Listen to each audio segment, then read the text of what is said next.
Oke, hari ini kita akan mendengarkan cerita dari Imaung yang katanya pernah ngalamin kejadian di luar nalar. Jadi kita gak pakai lama, kita langsung aja dengarkan ceritanya.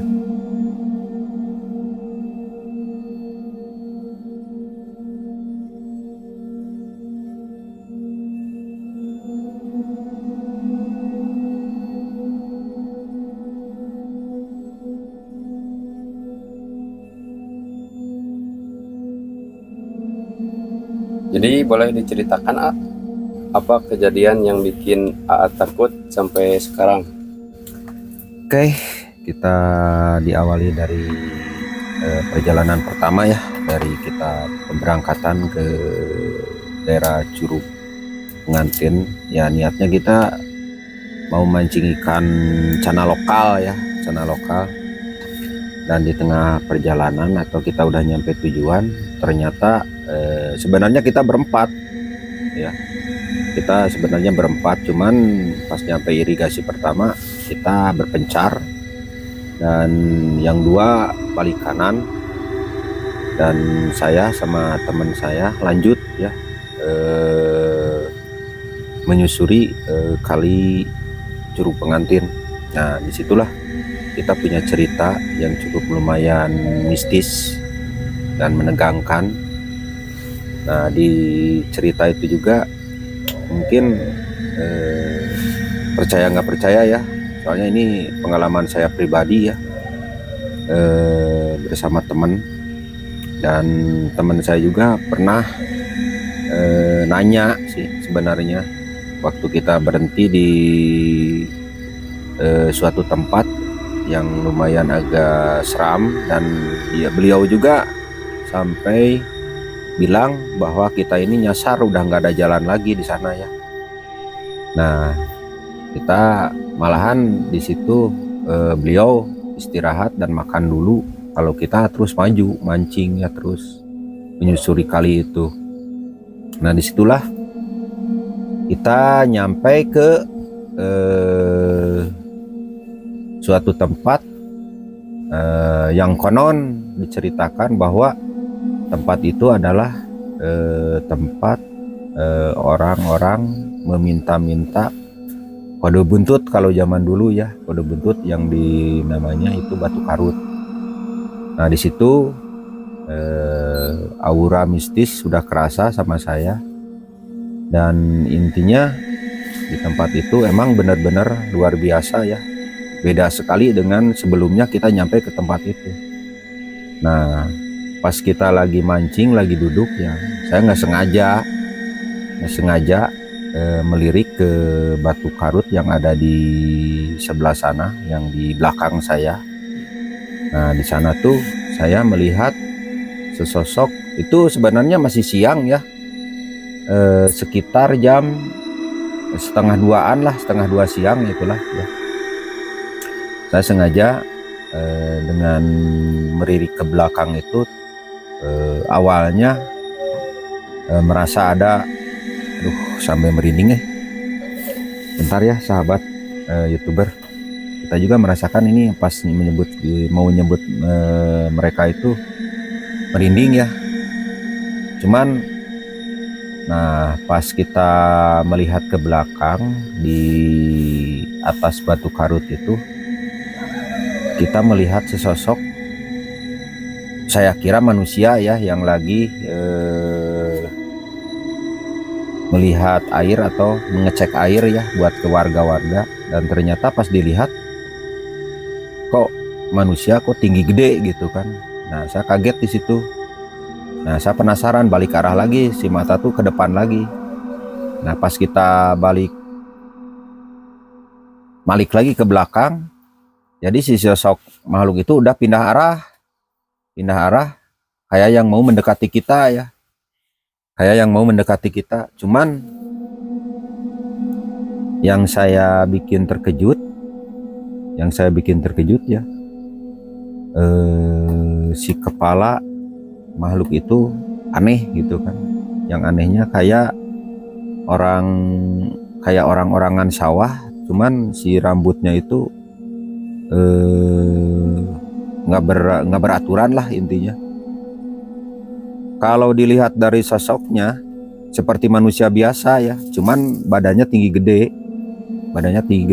Nah disitulah saya merasa tegang, saya juga merasa khawatir sama teman kita. Masalahnya apa? Teman kita itu kan orangnya penakut juga. Aduh, bentar ya, kita sambil ngerokok ya, biar nggak terlalu tegang ya. Nah, pas saya nanya sama teman saya tuh, kamu udah makannya belum? Udah, ah, katanya. Ayo kita jalan. Nah, dia nanya ke saya, ada apa gitu, ah? Nggak ada apa-apa, ayo kita jalan aja, kata saya tuh gitu kan. Soalnya kalau diceritakan, kalau disebutin itu takutnya teman saya itu ya istilahnya ada apa-apa dengan teman saya itu. Kalau saya sih mungkin ya jujur saya juga merasa tegang juga, merasa ada rasa takut juga ya, manusiawi normal lah ya. Cuman di setiap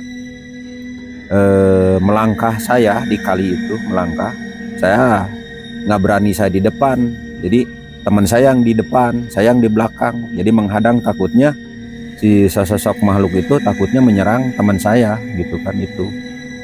Nah, yang dilihat sama saya itu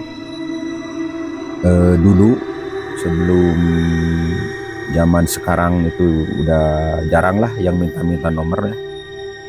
Diceritakan bahwa Batu itu tempat minta-minta yang suka pakai pahpir, minta nomor, ada sajennya juga di situ. Nah, awalnya ya kita juga salah juga sih, kita yang salah juga ya. Kita menyebutkan bahwa sama teman saya tuh bahwa di sini tuh dulunya tempat ini gitu kan. Nah, saya yang salahnya itu. Nah, pas saya nyebutin itu langsung dia muncul begitu saja ya. Nah, sudah itu di dalam hati saya merasa takut juga ya, takutnya teman saya yang di depan itu ya. Makanya dia nanya beberapa kali, ada apa katanya. Tadi ada apa? Nggak ada apa-apa, kata saya tuh, nggak ada apa-apa. Nah, di situ kita jalan terus. Kita juga sambil melirik ke belakang, ternyata dia ngikutin. Saya merasa khawatir juga ya. Nah, nyampailah ke tempat yang cukup enak di situ. Cukup enak kita untuk mancing. Nah, di situ kita istirahat dulu. Di situ ada batu gede, terus ada curugannya juga. Nah, di situ kita istirahat dulu sebentar, sejenak. Tapi mata saya nggak lepas dari melihat ke belakang ya. Saya nggak melihat teman saya melihat ke belakang terus. Masalahnya yang si makhluk itu walaupun ini saya tahu dia ngikutin kita gitu kan, ngikutin kita. Nah, disitulah saya berhenti dulu dan saya juga intinya sholat duhur dulu ya. Masalahnya saya nyari tempat di situ kan buat sholat duhur itu susah. Ada yang tempat yang cukup luas untuk enak sholat duhur. Saya sekitar jam 2 siang saya sholat duhur dulu. Nah, kata saya tuh gini sama teman saya tuh, jangan terlalu jauh dari saya. Pokoknya saya belum selesai sholat, kata saya tuh, berhenti dulu gitu kan. Kata dia tuh, oh ya, katanya gitu kan. Nah, di situ saya sholat, udah selesai sholat. Nah, saya langsung ya intinya nggak berdoa nggak apalah ya, yang penting tujuan saya sholat dulu gitu kan. Nah, udah sholat saya beres-beres sejadah, langsung masukin lagi ke tas, kita jalan lagi. Kita masih melirik ke belakang, ujung-ujungnya teman saya aja yang mancing, kita mah enggak, cuman kita menghadang makhluk itu, takutnya ya menyerang teman saya itu. Nah, di situ. Nah, sampailah ke titik yang terakhir, yaitu di curug, sebelum Curug Kecapi ada di situ batu gede ya, batu besar. Nah, kita lewat bawah, bukan lewat atas, jadi lewat bawah. Nah, saya istirahat aja dulu di situ. Pas sudah lagi istirahat, ternyata si makhluk itu masih ngikutin kita di belakang itu, masih ngikutin kita. Cuman ya intinya tadinya saya juga nggak bakalan ganggu mereka ya. Intinya saya minta secara batin saya, ngobrol sama batin saya, kamu kenapa, kata saya tuh ngikutin saya terus, kata saya tuh. Jangan bikin saya takut, jangan bikin saya ini. Saya kesini bukan mau apa-apa. Saya kesini mau hiburan, mancing ikan sana lokal, kata saya tuh. Mau hiburan mancing aja di sini. Nah, si makhluk itu teh melotot ke saya tuh. Nah, itu di situ saya tegangnya. Di situ saya intinya bermediasilah sama beliau ya, sama makhluk itu, sampai akhirnya saya ceritakan bahwa saya nggak sengaja melihat kalian, saya nggak sengaja melihat kamu, kata saya tuh. Intinya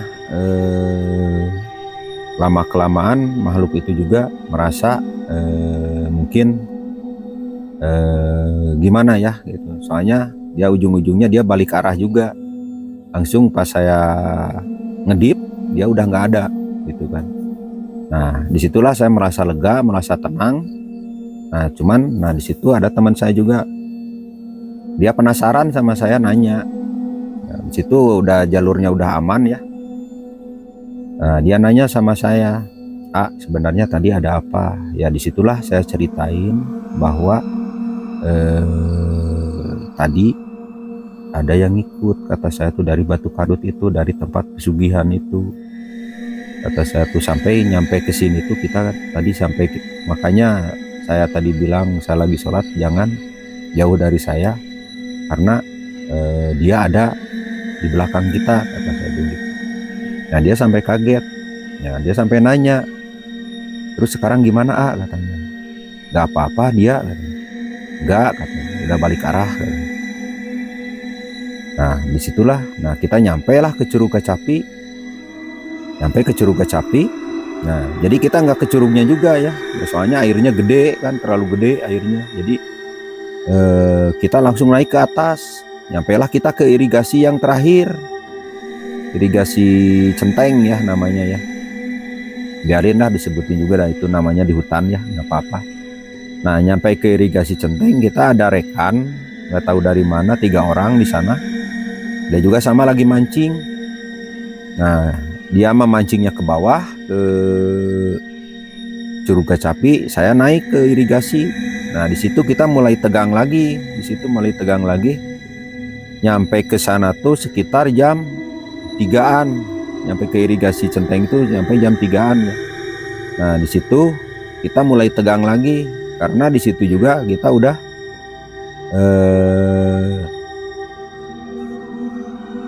dihadang sama sesosok makhluk yang aneh juga di situ. Padahal itu masih siang, saya juga kaget, itu masih siang, aslinya masih siang, masih jam 3 lah. Tapi mungkin emang ceritanya dari dulu seperti itu ya, di daerah itu juga. Dari dulu, dari mungkin sebelum saya lahir, cerita itu udah ada kayaknya ya. Masalahnya kan itu bangunan irigasi itu bangunan Belanda tempo dulu ya, zaman penjajahan. Nah, disitulah kita mulai tegang lagi, karena di situ ada pohon bambu, di belakangnya ada pohon bambu, terus ada curugan. Nah, di situ saya melihat sesosok ular yang cukup gede. Nah, saya nanya sama teman saya, kamu nggak lihat apa-apa di sini? Enggak, cuman saya merasa merinding, katanya gitu sama teman saya tuh. Cuman saya merasa merinding, kita balik yuk, gitu kan. Bentar tuh, kata saya tuh, mancing belum dapat, kata saya tuh. Kita mancing aja dulu, biarin aja yang kamu merinding itu, jangan sampai ini biasa aja lah, kata saya tuh, anggap aja nggak ada apa-apa, kata saya tuh. Itu. Nah, sesosok ular itu yang saya lihat ya, udah nggak asing lagi. Jadi intinya saya juga kaget kok kenapa gitu kan. Nah, waktu ngalamin itu langsung percaya itu hal goib apa enggak? Saya kalau misalkan sebenarnya percaya nggak percaya ya, tapi dibilang nggak percaya emang itu kenyataannya ada gitu kan, tapi dibilang percaya juga, loh kenapa kok siang-siang gitu loh. Itu yang saya bikin percaya nggak percaya tuh itu. Nah, sesosok ular itu ternyata saya juga mediasi juga sama beliau ya, pakai ya bukan bicara secara langsung gini ya, pakai batin juga. Ternyata beliau itu yang sesosok ular itu setiap harinya emang di sana gitu kan, emang di sana, emang dia tempat bermainnya dia di sana gitu kan. Cuman orang-orang kebanyakan nggak ada yang tahu. Tapi pernah ada juga ya yang menceritakan bahwa di irigasi itu kalau dari jam 4 ke sana udah nggak ada yang berani nyampe ke sana gitu kan. Orang-orang nggak ada yang berani nyampe sana. Soalnya emang ceritanya seperti itu gitu kan. Nah, ternyata yang diceritakan sama orang-orang itu ternyata benar kenyataannya, bahwa di sore hari juga, di siang hari, di siang bolong juga ternyata makhluk itu udah hadir, ada gitu kan. Tapi mungkin ya saya juga percaya nggak percaya sama diri saya sendiri ya, kok bisa saya sampai melihat sesosok makhluk seperti itu gitu kan.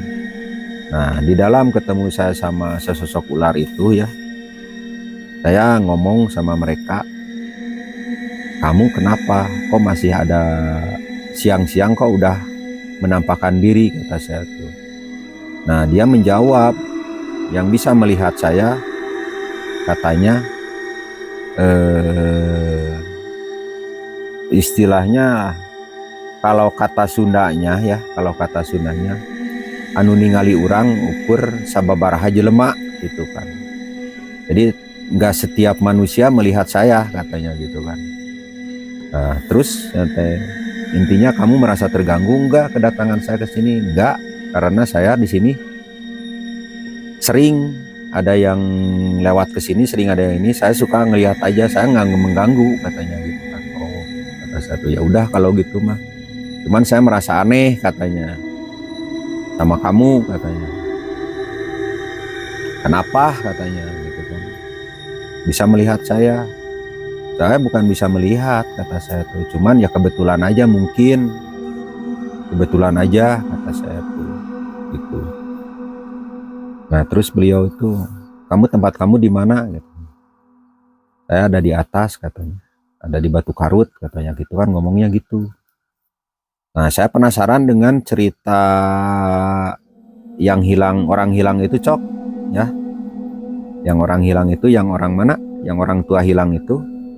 Sengaja saya tanyain sama beliau, ternyata benar Cok, kenyataannya Cok. Yang diceritakan sama pengalaman si bapak yang hilang itu, kata si bapak itu katanya diajak sama 7 perempuan masuk ke gua, terus diajak nikah. Itu ternyata benar. Terus yang ngajak nikah itu siapa? Ya itu termasuk saya katanya gitu, kata sosok makhluk itu tuh. Tapi gimana ya, mungkin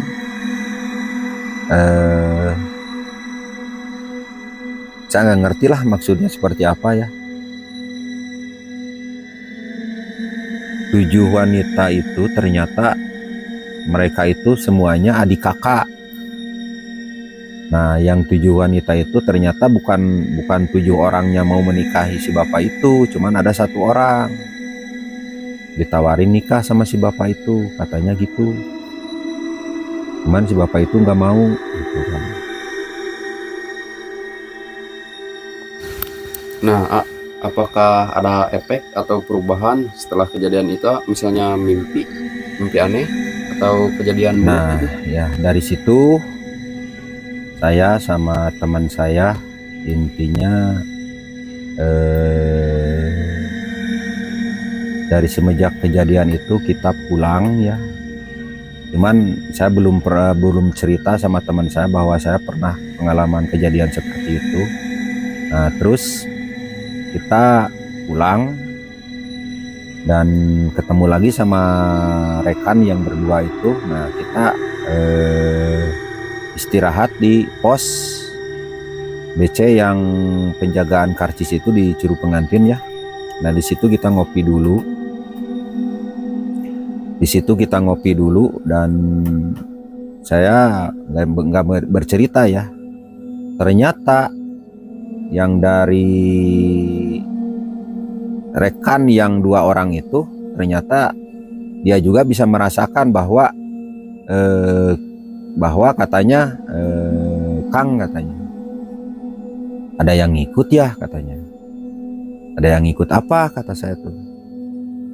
Lah pokoknya Kang tahu cina bahwa tadi ketemu sesuatu di sana katanya gitu kan. Nah, saya berceritalah di situ, ya emang kata saya tuh dari semenjak kita berpisah dari irigasi pertama.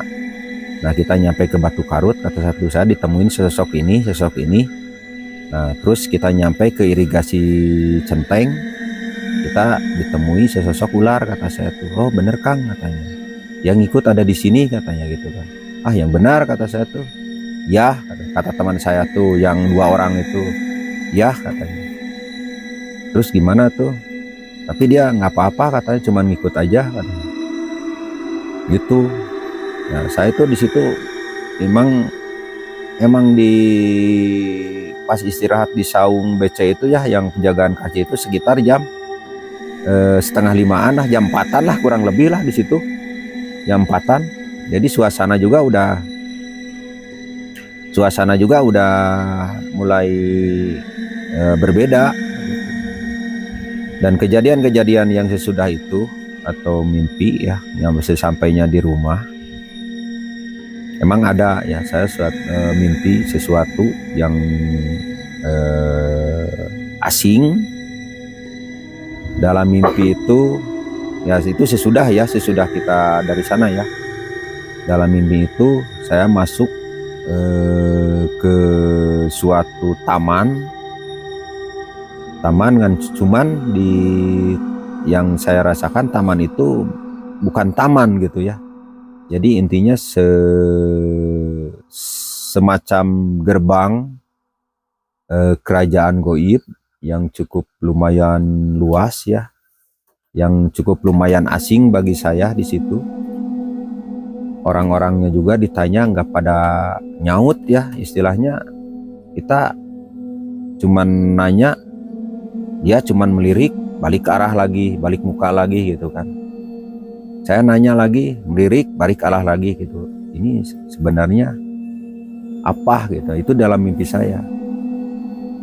Itu kan. Terus kita terus berjalan seiring waktu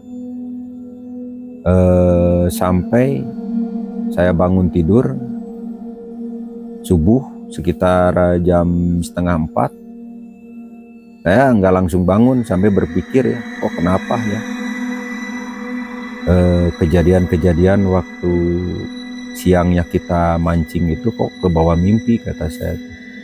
Cuman di dalam mimpi itu kerajaan, jadi kita itu masuk ke kerajaan goib cok gitu kan, ke kerajaan goib gitu kan. Cuman yang saya anehnya, kerajaan goib itu ya seperti manusia biasa, cuman kalau kita tanya itu emang nggak nyaut, cuman meririk aja. Mungkin bingung juga ya dia itu, bingung juga. Nah disitulah sampai sekarang saya selalu berpikir ya, ternyata cerita-cerita orang tua dulu sebelum kita itu ya, saya pernah ngobrol sama orang tua dulu ya, sekarang udah pada nggak ada. Dari irigasi pertama katanya sampai irigasi Centeng, kalau bisa hati-hati ya, kalau bisa hati-hati. Emang benar, kalau bisa kita hati-hati bahwa dari irigasi pertama itu intinya kita itu udah masuk kerajaan goib gitu kan. Itu nah yang saya percaya itu ya, itulah orang-orang saya mengingat perjalanan orang-orang tua dulu ya. Terus ada pengalaman juga kakek saya sendiri ya, dari irigasi pertama itu dia kan ngandir air, dia nemu sesosok ikan mas, terus dibawa ke rumah. Yang untungnya dibawa ke rumah itu nggak disembelih ya, nggak digoreng. Untungnya dia simpan di bak mandi ya, di bak. Ternyata malamnya ada pengalaman yang aneh. Ada yang datang malam-malamnya, suruh ngembaliin itu anak saya, katanya lagi main, kenapa dibawa, katanya gitu kan. Nah itulah dari situ juga saya udah percaya orang tua dulu ya ngobrol seperti itu. Sesosok ikan mas ternyata bukan ikan mas, ternyata yaitu sesosok jin yang berada di situ ya, itulah. Ada pertanyaan lagi nih? Ya, terakhir, menurut AA, apa semua hal misterius itu beneran ada atau cuma karena sugesti manusia aja? Dibilang sugesti bisa juga, dibilang emang ada. Kita harus percaya bahwa makhluk gaib itu ada gitu kan. Dibilang sugesti bisa jadi ya, dibilang ada juga, saya percaya bahwa intinya kita itu, manusia itu berdampingan ya sama mereka-mereka yang tidak kasat mata ya, intinya gitu. Itu. Oke, terima kasih sudah mendengarkan sampai akhir cerita hari ini. Mungkin meninggalkan rasa penasaran atau justru membuat kita sedikit lebih percaya bahwa tidak semua hal bisa dijelaskan. Apapun yang kamu yakinin, semoga cerita ini bisa jadi pengingat bahwa dunia ini lebih luas dari yang terlihat. Sampai jumpa di episode selanjutnya. Jaga dirimu dan tetap tenang meski kadang yang terlihat justru paling dekat.